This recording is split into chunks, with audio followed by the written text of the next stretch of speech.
Bago matapos ang Oktubre ay nagpahayag si John Santiago de los Santos o mas kilala bilang Kapitan Tiago na may magaganap na handaan sa kanyang bahay.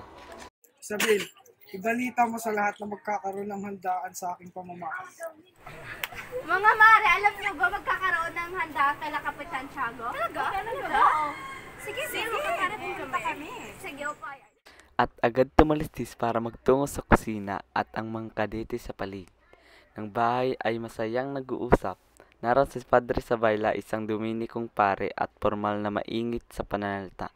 Naroon din ang isang profesor mula sa kolehiyo ng San Juan del Letran na mahusay makipagtalo bagat bata pa nang nagsimula sa pagtuturo. Si Padre Damaso naman ay isang matandang Fransiskong pare na masalita at mabilis kumilos. Malaki ang pagkakaiba sa pamamahala dito sa Pilipinas kumpara sa Madrid. Sa loob ng 20 taon kung paninirahan sa Pilipinas, na sanay sa pagkain ng saging at kanin. Panong puro ako karanasan kaya't lubusan paniniwalaan ng maraming tao. Hindi natapos ang paglalahad ni Padre Damaso tungkol sa pamumuhay niya bilang pare sa Pilipinas, pati ang malaking sama ng loob sa mga taong kanyang pinaglingkuran ay naibulat. At ang binata ay 20 taon na natili sa San Diego at kilala niya ang halos na 6,000 tao na ninirahan doon at tinuring siyang anak. Ngunit nang siya'y mapalitan bilang iisang kura, iilang Hermano Tersoro at matatandang babae lamang naghatid sa kanya. May kaugnayan po ba ang inyong sinabi na pag-aangkat ng tabako? May katotohanan ba ang paniniwalang na ang mga Pilipino ay mangmang na naging sinhi ng magabagal na pag-unlad sa bayan? Si Kapitan Tiago ay hindi kabilang sa mga itinuring na Indio. Makikita ninyo ilan buwan lamang ay magbabago na ang inyong palagay. Makatikim lamang kayo ng tinulay. Karehulun ba o wala? May kalayaan ba ang pari? At lumaganap ang balita na ito sa buong Binondo, Intramuros at ilan pang lugar sa Kamaynilaan.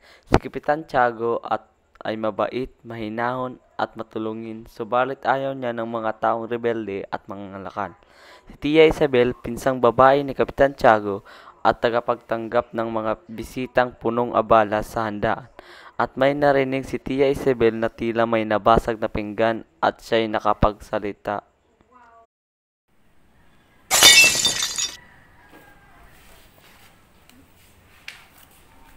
Mawalang ingat!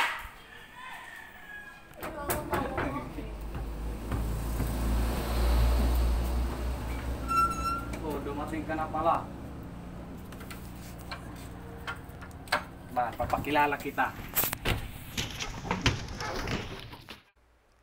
Natigilan ang lahat nang biglang dumating ang may bahay si Kapitan Tiago, kasama ang isang mukhang galing sa mahabang paglalakbay. Tinalulugod ko ang pakilala ang anak ng aking kaibigan na si Don Rafael. Sino kaya kasama Don Tiago? Siya si Juan Crisostomo Ibarra. Galing siya sa Europa. Sinundo ko siya mula sa paglalakbay. Kinalulugod ko po kayong lahat na makilala. Padre Damaso, ang kura ng San Diego ay kinagagalak ko pong makita muli ang isang matalik na kaibigan ng aking ama. Hindi ka nagkakamali, ngunit hindi ko kailangan naging matalik ang iyong ama. Ay, ikaw pala ang anak ni Din Rafael Ibarra. Opo, ako po ang anak ni Don Rafael Ibarra. Sa iyong ama ay... Isang mabait na tao ang iyong ama. Nakilala ko na malimit kung makasama ang iyong amahan at masasabi ko isa siya sa mga kagalang-galang at matapat na mamamayan ng Pilipinas. Maraming salamat po. Pinawi ng mga papuri ninyo ang aking ama. Pagkaraan ay makikita si Ibarra sa mga kababayanan at kalalakihan sa kabilang banda ng Binulwagan. Nagagalak ko kayong makilala. Ako si Juan Crisostomo Ibarra. Kahit na magaganda ang mga taga-Europa, wala pa rin tatalo sa mga kababayan sa ating bansa. Kasinungalingan! Matapos ang paghahain sa hapagkainan, ay nagsimula ng magsipalit ang mga panauhin. Iba't iba ang anyo ng mga mukha at damdamin ng bawat isa. Ang iba ay nasasabik at nagagalak na matikman ang putahing inihanda ni Kapitan Tiago. Sa gabing iyon, nasisiyahan ang mukha ni Pare Sibalya habang papalapit ito sa hapagkainan. Si Padre Damaso naman ay nakakitaan ng pagkayamot mula sa pagdaksul na kilos, nakaupo na ngunit walang mababakas na paghingi ng panauhin sa mukha nito. Kayo na pong Padre Damaso, higit kayong karapat-dapat sapagkat ay composer ng pumanong naginang na may bahay at malapit na kaibigan. Higit na nakakatanda, mataas ang katungkulan at makapangyarihan.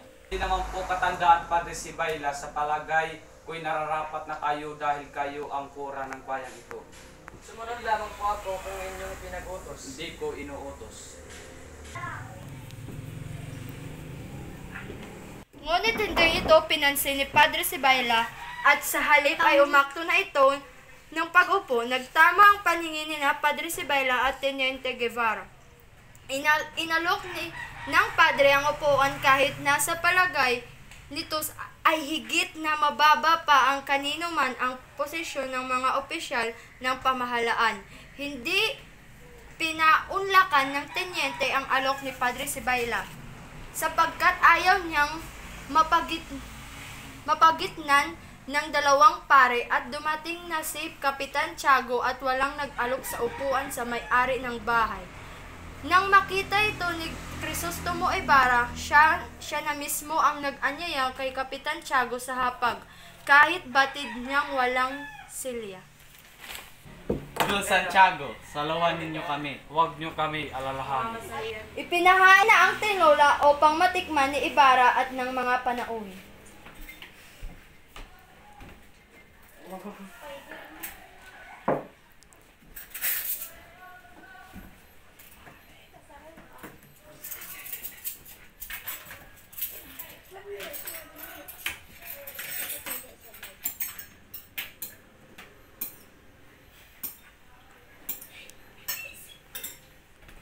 At nagsimula na ang pasasalamat sa Diyos ng mga biyaya sa hapag. Sa kasawiang palad, tirang-tirang bahagi ng manok gaya ng leeg at matigas na pakpak ang natira kay Padre Damaso.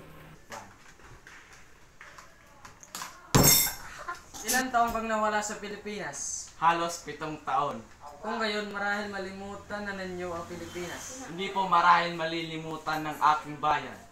Samantalang ko namang naaalala ang aking lupang sinilangan. Ibarra, alam mo bang nangyari sa inyong ama? Maaari po ba ninyong ikwento ang nangyayari sa kanya? Mabait na tao si Don Rafael, subalit marami rin nagagalit at may timtim na pagkaingit. Karami sa mga Kastila nagtaglay ng masamang ugali. Ilang buwan pa lang kayong nakaalis ng magkasira si Padre Damaso at iyong ama. Rafael Ibarra, matagal na tayong di nagkikita. Bastardo, matagal ka nang di pumupunta sa aking sermon. May isang dating artelyo na nawala sa serbisyo dahil sa kamangmangan at kasamaang ugali. Minsang nagbabasa ang kolektor na pansin ng isang grupo ng mga bata na pabaliktad niya itong binabasa. Tinukso at sumigaw ng babi, bibobo at sa galit pinukol ng kolektor ang mga bata at pinasisipa ng kolektor.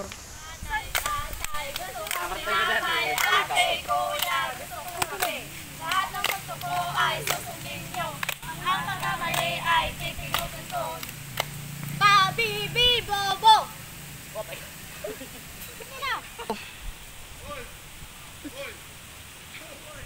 Agad siyang pumasok sa silid upang mamintana.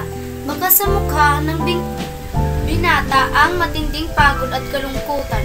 Kung hindi sana labis sa kanyang pagod at kalungkutan, ay mapapansin niya ang saya na nagaganap na kasiyahan sa kabilang ibayo ng ilog.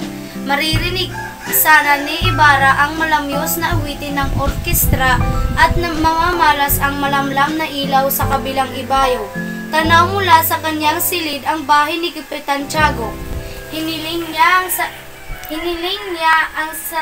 sarili na sana ay naroon siya, subalit masyado siyang abala sa mga bagay na kailangan niyang gawin. Sa kanyang guni-guni ay naglalaro ang isang diwata na nakatayo sa gitna ng bulwagan na walang iba kundi si Maria Clara.